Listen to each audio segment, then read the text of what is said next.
Hello, नमस्कार प्यारे विद्यार्थियों। आप सभी का दिल खोल के स्वागत और अभिनंदन।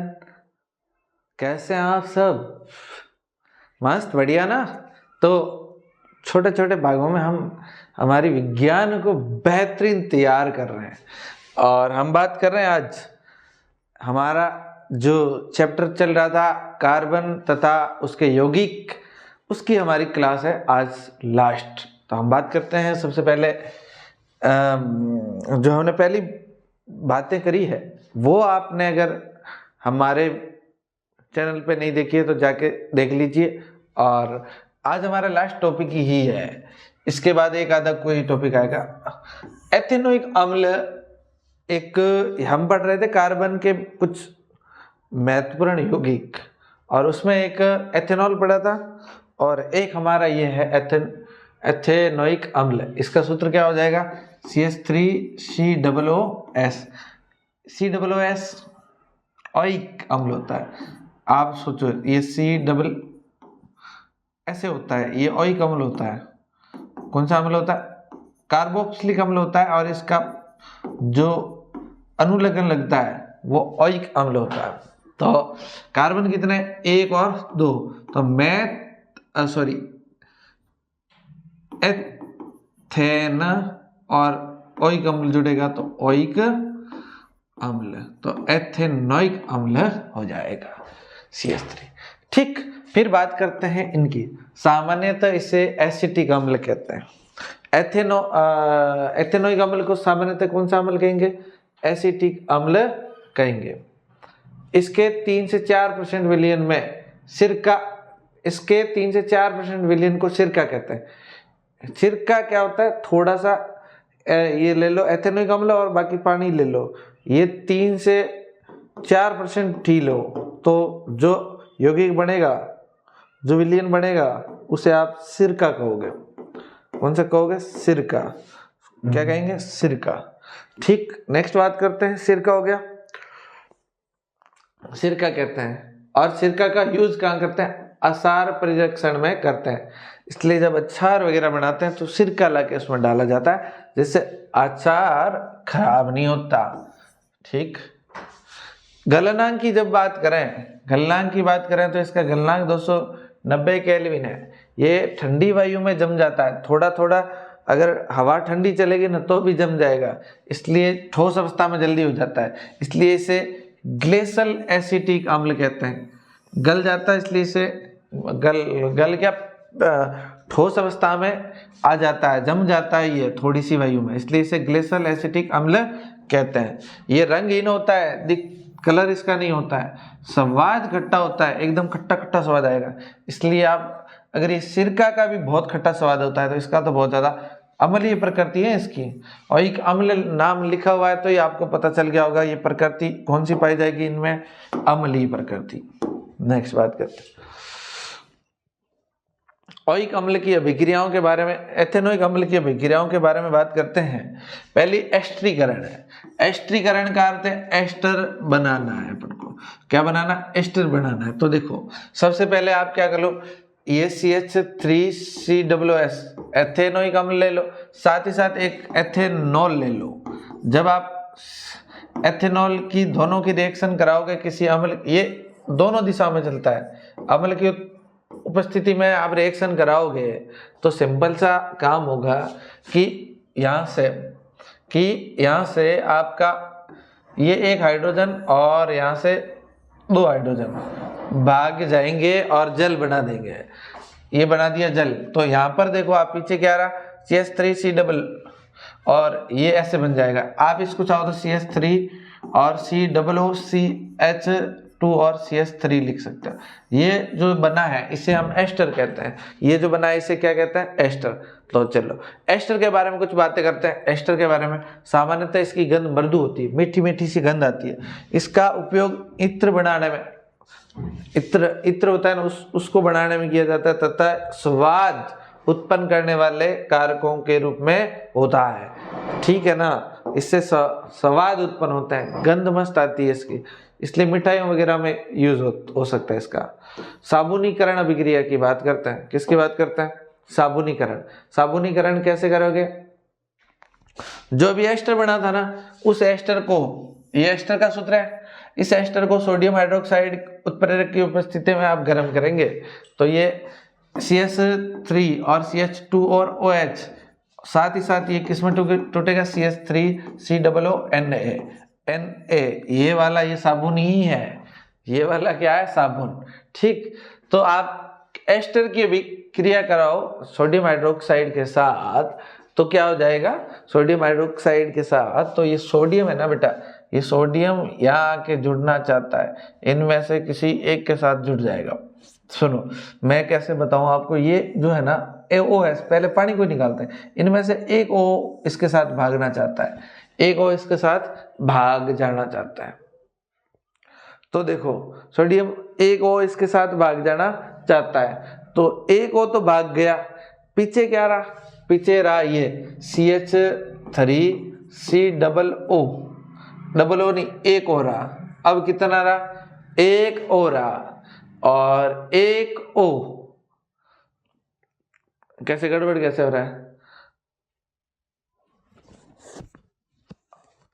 हाँ सॉरी बाई मिस्टेक हो गया, जल तो बन ही नहीं रहा था, ऐसे कैसे हो गया? मैंने तभी सोचूं।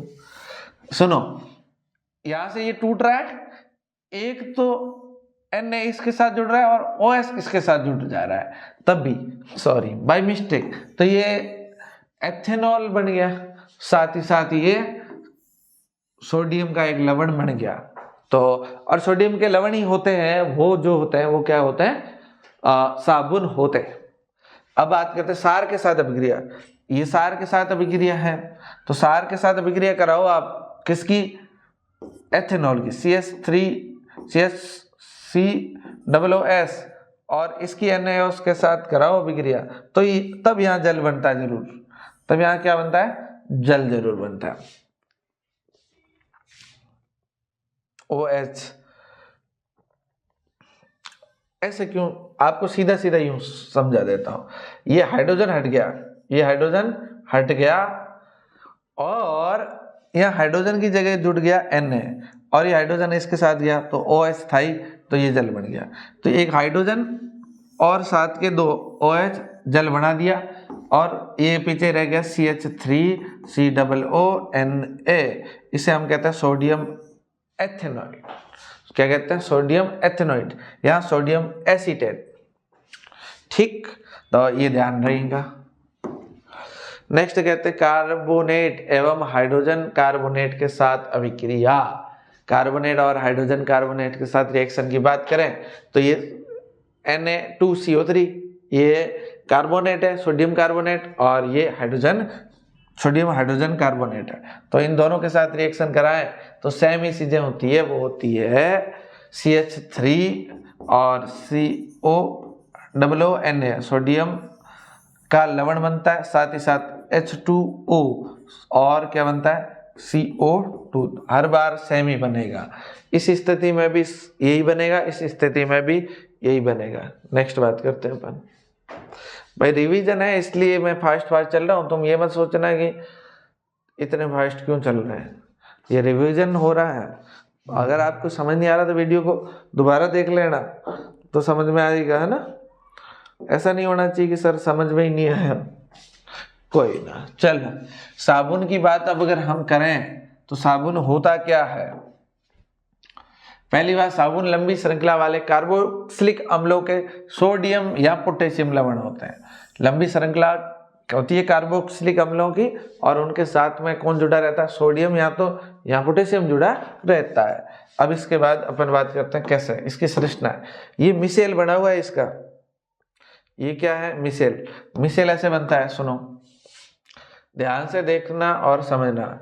जैसे यहाँ पर तेल की बूंद है और आपने क्या किया? साबुन लगाया। क्या लगाया? साबुन लगाया।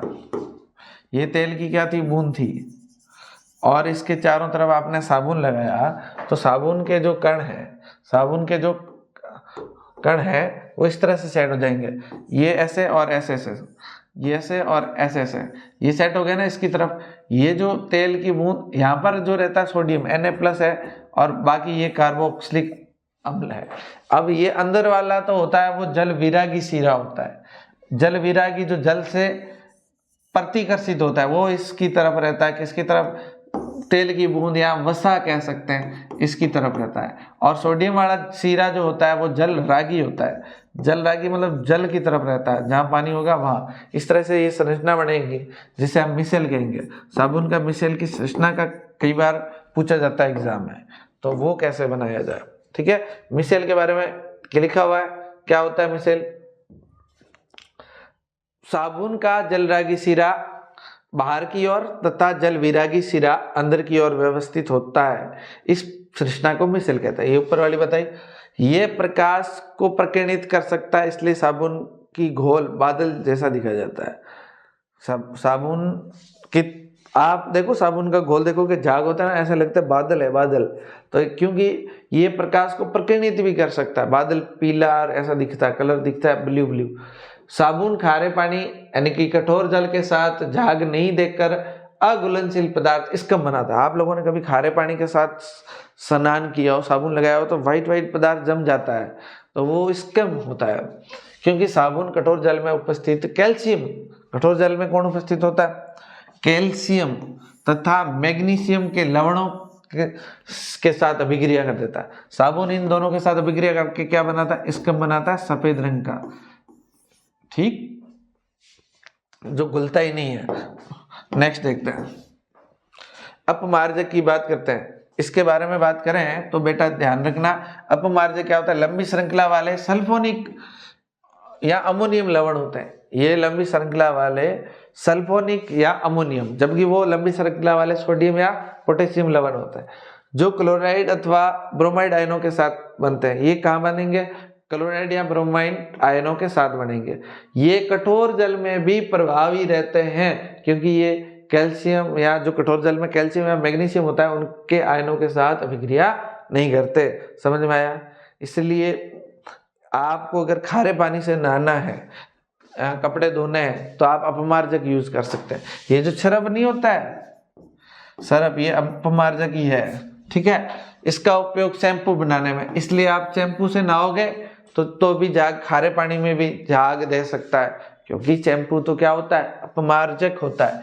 और कपड़े धोने का उत्पाद डिटर्जेंट आते हैं ना, डिटर्जेंट, ये डिटर्जेंट वॉशिंग पाउडर जिसको कहते हैं, WAT, वॉशिंग को क्या लिखेंगे, वॉशिंग पाउडर। ये वॉशिंग पाउडर आपने नाम नहीं सुना, निरमा वॉशिंग पाउडर। सिरप आता है ना, सिरप, हमारे सामान्य भाषा में इसको सिरप कह सकते हैं, तो उसको बनाने में इसका यूज होता है। वो एक तरह के अपमार्जक होता है। ठीक है, बात समझ में आई होगी। चलिए, और अब कुछ बातें ये करते हैं कि हमारा केमिस्ट्री का पोर्शन हम लोगों ने काफ़ी दिन लगा के कंप्लीट किया, क्योंकि मैं चाहता था कि थोड़ा थोड़ा आप पढ़ लें, लेकिन पढ़े ज़रूर। तो आधा घंटा की भी क्लास नहीं करी, और मैंने लगभग 2 घंटे से ज़्यादा कोई क्लास, कोई चैप्टर हुआ नहीं है। और 2 घंटे में हमने अच्छे तरीके से नोट्स को, एक एक लाइन को समझाए। और ये नोट्स आपको कहाँ मिल रहे हैं, एक लिंक दी हुई है हमारे डिस्क्रिप्शन में, वहाँ लिंक से क्लिक करके, या फिर हमारे मोबाइल नंबर है, ये वाले मोबाइल नंबर से भी आप नोट्स प्राप्त कर सकते हो। प्रभा एकेडमी का यूट्यूब चैनल सब्सक्राइब करें, इंस्टाग्राम पे भी जा सकते हो, फेसबुक पे भी जा सकते हो। ठीक है, तो ये है। आप तो बायोलॉजी के वीडियो बनाए या नहीं बनाए, तो बायोलॉजी के वीडियो कल से हम बनाएंगे। बायोलॉजी के क्लास देखना आप, मज़ा आएगा। और बायोलॉजी क्लास मैं चाहता हूँ कि थोड़ी अट्रैक्टिव करूँ, तो अगर आपकी इच्छा हो तो कमेंट करना। और मिलते हैं एक नए वीडियो में, तब तक के लिए बाय बाय, टेक केयर, ख्याल रखिए और मस्त पढ़ाई करिए। Thank you very much.